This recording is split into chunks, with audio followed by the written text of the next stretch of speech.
My grandfather started farming in 1946.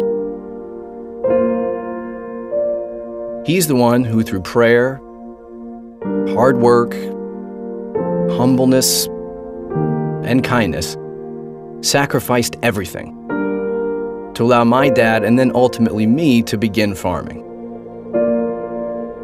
Growing up on the farm, I witnessed these characteristics in both my dad and my grandpa firsthand.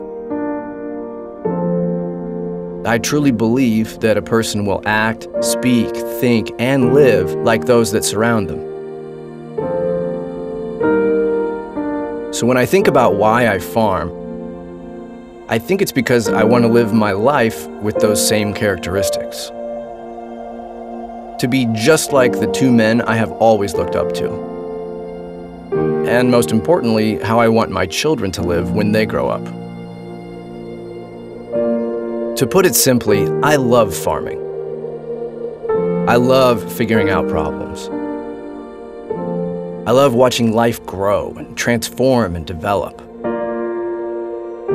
I love being a biologist, a botanist, a chemist, an engineer, a marketer, and all the professions involved with farming. I love all of it, but nothing can hold a candle to farming with my family. To carry on the traditions and values that the generations before me developed, and then pass those on to the generations to come. That is something God has blessed our family with, and it is something we will not take for granted. That's why I farm.